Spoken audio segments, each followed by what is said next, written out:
O presidente Jair Bolsonaro foi o entrevistado desta quarta-feira do programa de rádio A Voz do Brasil. Foi a primeira vez na história que um presidente da República participou da entrevista direto do estúdio da EBC em Brasília. Jair Bolsonaro fez um balanço dos 3 anos de governo. Boa noite a todos, estamos ouvindo na Voz do Brasil. Eu já ocupei muito a Voz do Brasil enquanto era parlamentar. Quase toda semana usava da palavra.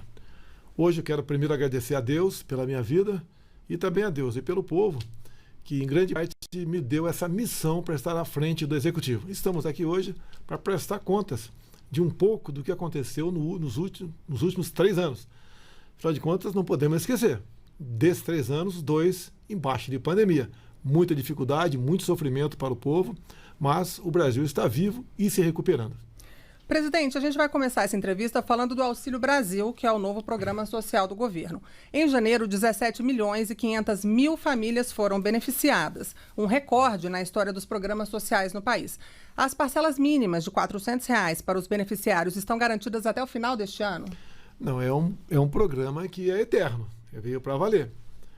E ele é renovado a todo ano. Então, o que acontecia? Tivemos a pandemia, trabalhamos muito para que empregos não fossem destruídos, tivemos 2 grandes programas, o BEM e o PRONAMP, um deles patrocinado pelo senador Jorginho Melo, lá de Santa Catarina. Então, conseguimos manter os empregos formais, com carteira assinada. E, obviamente, os servidores públicos que têm estabilidade e continuar no emprego. Agora, 38 milhões de brasileiros que viviam na informalidade foram obrigados a ficar em casa por governadores e alguns prefeitos. E nós tínhamos que socorrer essas pessoas. Então, socorremos as pessoas com auxílio emergencial. Deixo bem claro que gastamos em 2020 o equivalente a 15 anos de Bolsa Família.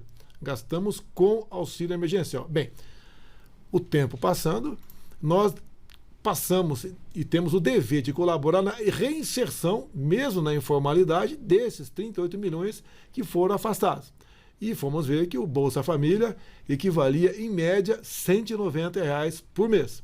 Resolvemos, então, trabalhar junto ao Parlamento Brasileiro e passar, em vez de média no futuro, passando para um valor mínimo de R$ 400 por família.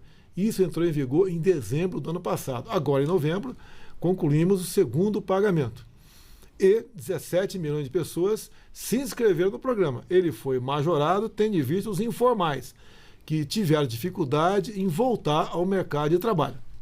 Presidente, desde o início da pandemia, o senhor vem falando que, além de preservar vidas, é necessário não deixar a economia para trás. Outras medidas nesse sentido foram os programas para oferecer crédito a micro e pequenas empresas e garantir aí a manutenção de empregos, o PRONAMP e o BEM. Quais foram os impactos dessas medidas? Em março de 2020 é que começou a situação a ficar complicada no Brasil. É um vírus, uma pandemia que ninguém conhecia absolutamente nada. E veio também essa política do fique em casa, a economia te vê depois. Medidas de lockdown, medidas restritivas que obrigavam as pessoas a ficar em casa, como até alguns municípios adotou toque de recolher. E nós tínhamos que buscar alternativa para que essas pessoas que ficaram em casa e eram informais, não tinham como ganhar a vida, pudessem sobreviver. Bem, a outra parte, os formais, o de carteira assinada, tivemos esses 2 programas, o PRONAMP e o BEM, que visava, então, honrar com parte do pagamento dos empregadores para com seus empregados, para que não fossem demitidos. E conseguimos terminar 2020 no 0 a 0. Praticamente não tivemos ganha ou perdemos muito pouco empregos formais em 2020. Em 2021 já veio uma recuperação. Terminamos 2021 com 2 milhões e 700 mil novos empregos criados no Brasil. É um sinal que a economia nossa funcionou. E eu sempre disse lá atrás, não podemos apenas combater o vírus. Temos que combater também o desemprego. O desemprego também mata. Então fizemos a nossa parte no tocante a isso. Aí sim, em grande parte com a ajuda do Parlamento Brasileiro, aprovando esses programas nossos. Agora, presidente, nos últimos 2 anos o governo realizou ainda, na verdade, o pagamento do auxílio emergencial.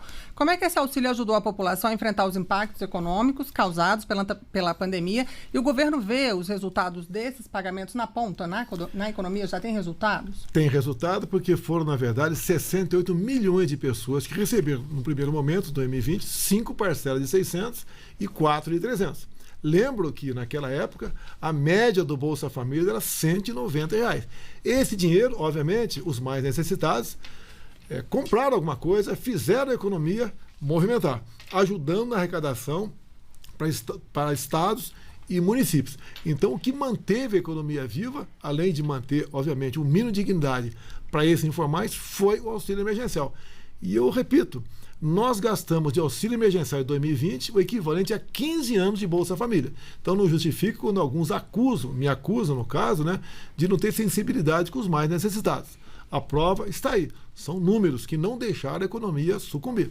Por falar em mais necessitados, presidente, outro benefício recém-criado foi o auxílio gás. Como é que ele está funcionando? A cada 2 meses, num primeiro momento, 5 milhões de famílias recebem o equivalente a meio bujão de gás. Nós pretendemos aumentar isso aí. Então, o contato nosso é com a Petrobras e é buscando sempre espaço no orçamento. Ou seja, tomei conhecimento, logicamente que participamos, que nessa semana parlamentares vão apresentar uma proposta onde permite que o governo federal e os governos estaduais possam diminuir ou zerar os impostos em cima de combustíveis, eletricidade e gás. No caso do gás, governo federal, eu já zerei o imposto do gás desde o início do ano passado. Se nós pudermos zerar, por exemplo, também o diesel, será uma grande ajuda para todos. Se você diminuir o valor do frete, que é impactado, obviamente, pelo preço do diesel, todo mundo é beneficiado na ponta da linha com a diminuição da inflação. Agora, presidente, mudando um pouquinho do assunto, vamos falar sobre educação. A recente correção do piso salarial dos professores da educação básica é uma sinalização também da importância dada a esse tema? E também traz impacto econômico. Competir ao governo dá o NPC em torno de 10% ou 33%. Competir a nós, governo federal. Conversei com o ministro Milton, ele até ocupou ontem à noite a rede de rádio e televisão, no horário nobre, 8h30 da noite, explicando isso aí. E nós resolvemos, então, dar o máximo para os professores. E eles passaram, então, o piso de 2.886 para 3.845. Eu não digo passaram, depende agora da palavra final dos respectivos prefeitos. Muitos vão conceder isso aí, outros, pelo que eu estou sabendo, vão judicializar. Nós procuramos atender aos professores. Na ordem de 1.700.000 professores vão ser beneficiados, que dão aula para 28 milhões de alunos. Ou seja, é um investimento na ponta da linha em educação. Você pode ver, é o da educação básica, e nós sabemos da dificuldade que se tem em educar em nosso país. E essa recompensa, essa gratificação um pouco maior para os professores vai ajudar na ponta da linha uma melhor educação para a nossa garotada, que é o futuro do Brasil. Perfeito. Presidente, vamos falar um pouco agora sobre investimentos em infraestrutura. O senhor inaugurou no ano passado a última etapa das obras físicas do projeto de integração do Rio São Francisco, obra esperada há muitos anos pela população nordestina. Essa entrega é um exemplo de que o governo federal vem concluindo projetos que estavam parados. Qual é a importância dessa entrega, o projeto de integração do Rio São Francisco? E mais, que obras estavam paradas e que foram concluídas no seu governo, marcando a sua memória, presidente? A transposição começou lá com Dom Pedro. Aí ficou por muito tempo no papel. Bem, era para ter terminado a obra física total em 2012. Dado a muita denúncia de corrupção, muito desvio, muita coisa errada, ela ficou parada. Quando nós assumimos, com a determinação que eu dei, primeiro para o ministro Canuto, agora é o Rogério Marinho, e também para os demais ministérios. Qualquer obra parada, vamos terminar. Por quê? Ela é lucrativa para a gente e é mais barato. E nós atendemos melhor a população. Então essas obras começaram a se fazer presente no Brasil.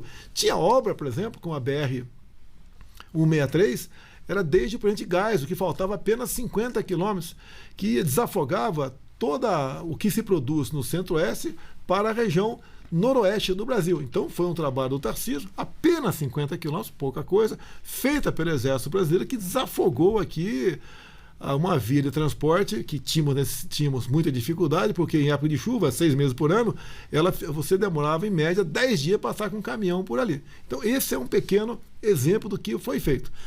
A transposição de São Francisco é outra coisa também.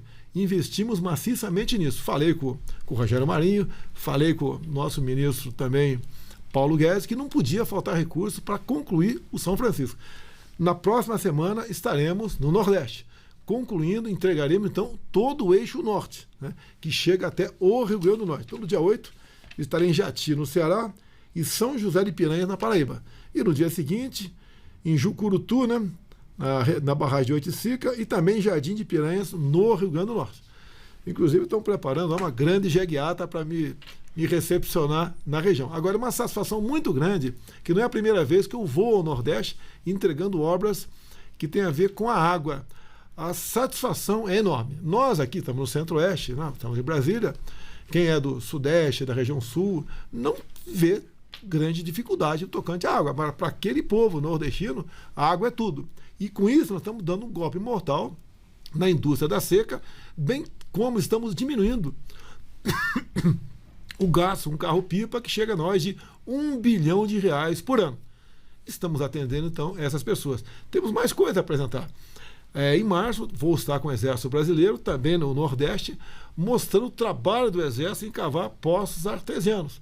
Também vou estar, é embrionário ainda, mas já conseguimos algumas máquinas de Israel, mostrando para o povo lá do semiárido, né, umas máquinas bastante grandes, que gastam pouca energia elétrica, que pode vir energia elétrica durante o dia de placas fotovoltaicas, que funcionam como se fosse um ar-condicionado, ou seja, geram até 900 litros de água por dia.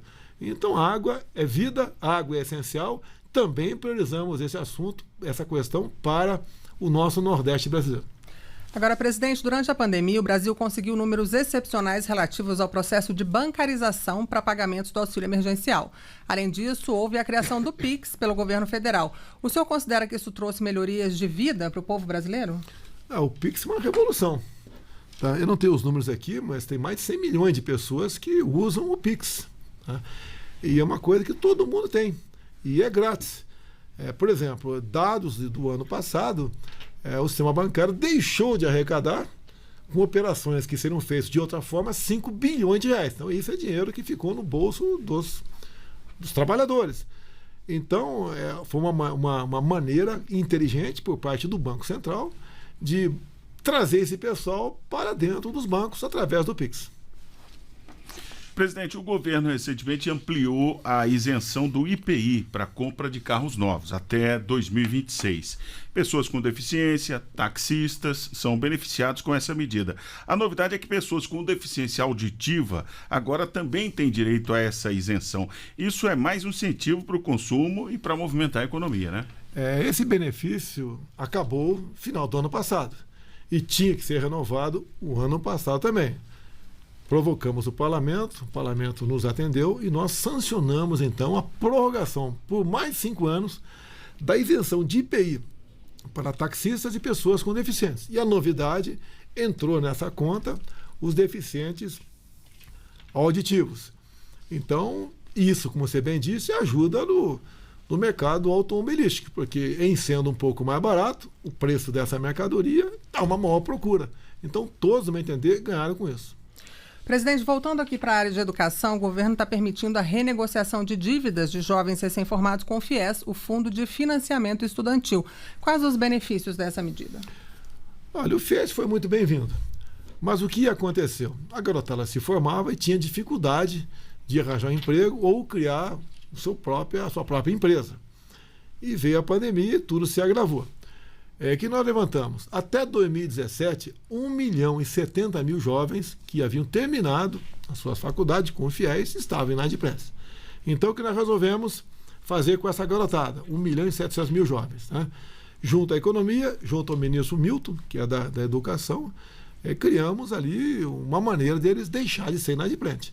Ou seja, para essa garotada, perdoamos completamente o que tinha agregado em forma de juros, e ficou apenas o valor, então, bruto das mensalidades. Resolvemos anistiar 92% desse valor. Então, o jovem a partir da final da próxima semana, que estará regulamentada essa questão, poderá procurar a Caixa Econômica ou o Banco do Brasil para renegociar o pagamento. Então ele pode pagar 8% do que recebeu, esquece juros e correção monetária, e esse 8%, se não tiver como pagar, ele pode parcelar. O restante da garotada, que não estava inadimplente, né, totalmente até 2017, poderá fazer a mesma coisa, só que o perdão será de 86% e não 92%. Presidente, outro assunto importantíssimo, em especial para os beneficiários do INSS. Hoje, o governo federal anunciou o fim da prova de vida para aposentadorias, pensões e concessão de outros benefícios. Como é que vai ser feito esse controle a partir de agora? Nós invertemos, em vez do aposentado, da pensionista, procurar o posto do INSS, nós é que vamos procurá-lo. Ou seja, dado a ferramenta que nós temos, dado o cruzamento de dados que começamos a fazer, nós temos como saber, na ponta da linha, se aquela pessoa está viva ou não.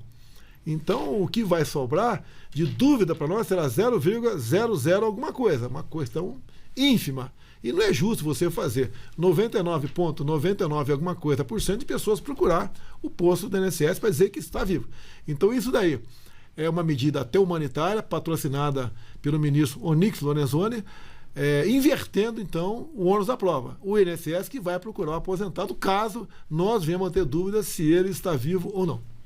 Agora, presidente, o Brasil tem uma série de portos, aeroportos, rodovias, enfim, oportunidades de negócio para receber investimentos estrangeiros. Qual é a percepção que o senhor tem quando conversa com empresários? Olha, posso te falar, ao final do ano passado, estive na região do Golfo, no Emirados Árabes. Estava lá com o governador Romeu Zema, de Minas Gerais, bem como a FIENG, a Federação da Indústria de Minas Gerais. E reunimos, então, lá no Emirados Árabes, 700 empresários brasileiros e da região. O mundo todo está de olho na gente. O Brasil é uma oportunidade ímpar de negócio para o mundo todo. O mundo árabe quer negociar conosco alimentos. Afinal de contas, a garantia alimentar é procurada por todos os países do mundo. E nós queremos ampliar, diversificar com outros países os nossos negócios. O Brasil vai muito bem na sua política externa. Haja vista, né? Há poucos dias, a OCDE, por unanimidade, seus 38 países formalizaram efetivamente o convite para nós entrarmos na OCDE, que é um selo de qualidade de um bom país para se negociar, com garantias, etc. Então, o Brasil vai muito bem. Como, por exemplo, há pouco, né, numa votação com 190 países, o Brasil teve 182 votos para conseguir aí a sua entrada na questão da... Fugiu aqui. Uma cadeira do Conselho de Segurança da ONU não permanente. Então, o Brasil vai muito bem na sua política externa. Como tivemos agora no Suriname, no dia seguinte não pude ir até a Guiana, tendo visto um problema não, o passamento da minha mãe, né? Mas ali, nesses dois países, conversei com o país da Suriname, que estava presente lá também, e, por exemplo, querem que nós participemos da exploração das reservas de gás e óleo descobertos no Suriname e Guiana. Aí a reserva de descoberta equivale a 40% da nossa reserva aqui no Brasil. Ou seja, o Brasil é convidado a participar, através da Petrobras, de um projeto gigantesco como esse, na prospecção de gás e óleo na costa do Suriname e Guiana. Falando ainda de assuntos internacionais, o senhor falou aí que o mundo árabe quer os alimentos brasileiros. Com a pandemia, o Brasil se consolidou aí como um dos maiores fornecimentos de alimentos para o mundo inteiro, né? A agricultura e a pecuária não pararam e vem batendo recordes de produção e safra. Qual o apoio do governo federal que está sendo dado para esse setor? Desde o começo, tivemos uma felicidade ímpar, né? Foi indicado pela bancada ruralista o nome da Tereza Cristina para estar à frente da pasta da agricultura, uma pessoa fantástica. Aliou-se a ela, obviamente, o Ministério do Meio Ambiente, através do Ricardo Salles, que agora é o Juca, que eu chamo de Juca, nosso novo ministro. Então, desde lá de trás, o que a gente podia fazer para o homem do campo? Acabou com a indústria das multas por parte do IBAMA. Tem que multar? Se precisa, multa, mas não uma indústria como acontecia no passado. Então, as multas diminuíram mais de 80% no campo. O homem do campo vivia com insegurança, o caso do MST. Como é que a gente esvazia a bola do MST? Fomos ver de onde buscavam recursos, de ONGs patrocinadas por alguns bancos federais. Cheguei nos bancos e falei, não quero mais dinheiro para ONG. Se afinal de contas é uma organização não governamental, não tem que pegar dinheiro nosso. Mais ainda, conseguimos junto ao parlamento a posse estendida da arma de fogo. Você podia comprar a tua arma e ter apenas dentro da tua casa. Com o apoio do parlamento, conseguimos dar o porte de arma de fogo para toda a propriedade. Então, o fazendeiro pode pegar o seu cavalo, a sua viatura e andar na sua propriedade toda armada. Ajuda a inibir. Uma outra questão também. Até eu assumir, muitos fazendeiros dormiam preocupados se no dia seguinte não ia acordar com uma portaria do Ministério da Justiça demarcando a tua fazenda como terra indígena ou como quilombola. Modificamos o critério para isso, com todo respeito aos irmãos indígenas. Se bem que hoje eles já têm 14% do território brasileiro demarcado como terra indígena para eles. Então nós acertamos isso também. Também na questão de infraestrutura, como eu te falei da BR-163. Facilitamos, através do Tarcísio, nosso ministro da Infraestrutura, como escoar melhor os produtos. Fazendo o quê? Estamos começando agora a privatizar os primeiros portos do Brasil. Você pega o Porto de Santos, um gigante. Nós assumimos com dívida anual de 400 milhões de reais. Está agora no lucro de 500 milhões de reais. Então isso tudo, com a escolha técnica de ministros, técnica para presidente de bancos oficiais e por estatais, ajudou o negócio. Você está há 3 anos sem nenhuma denúncia de corrupção em nosso governo. Até costumo dizer, se aparecer, a gente vai ajudar a colaborar nas investigações. Mas até o momento, dado o critério de escolha de ministros, secretários e servidores que trabalham conosco, isso deixou de existir. Isso ajuda, inclusive, a nossa entrada na OCDE. Ajuda outros países, né, a buscar negócios conosco. Nós garantimos o que nós assinamos. Os contratos são respeitados. Essa mudança toda no Brasil ajuda a pátria como um todo. Alguns, né, reclamam de alguns preços do mantimento, preço do combustível. Esse problema está no mundo todo. Somente na Europa, o preço da energia elétrica subiu 300%. Em 2 anos, o nosso aqui subiu 20%. Os combustíveis, altas enormes lá fora. Só no ano passado, nos Estados Unidos, a gasolina subiu 50%. Nós subiu aqui também, na hora de 30%. Ou seja, é um problema mundial que o Brasil, dadas as medidas que tomou lá atrás e que tomou durante a pandemia, fizemos com que os reflexos negativos para a economia fossem os menores possíveis. Presidente, nós temos aí só mais um minutinho. Eu queria que o senhor só fizesse para a gente um balanço. O senhor abriu a voz falando que foram 3 anos de governo, 2 deles de pandemia. O senhor gostaria de destacar as ações do governo durante esse período de pandemia? A pandemia, né? O que o Supremo Tribunal Federal decidiu? Que as ações deveriam ser comandadas por prefeitos e governadores. O que coube ao governo federal? Meios, material, oxigênio, material hospitalar, recursos para montagem de hospitais de campanha, fazer UTIs e compra de vacina. Alguns falavam que tinha que ter comprado a vacina em 2020. E em 2020 não tinha nenhuma vacina para vender no mundo todo. Se fazia contratos. E os contratos, você tinha que analisar o que estava no contrato. E nós fizemos a nossa parte. O Brasil é um dos países que mais vacinou no mundo, obviamente, pelo tamanho de sua população e pelo que o governo federal dispensou para a vacina. Da nossa parte, o governo federal comprou vacina para todos os brasileiros. Presidente, encerrou. Muito obrigado a todos. A gente quer agradecer muito essa entrevista exclusiva e a vinda do senhor aqui aos estúdios da Voz do Brasil. Ok. Muito obrigado, presidente.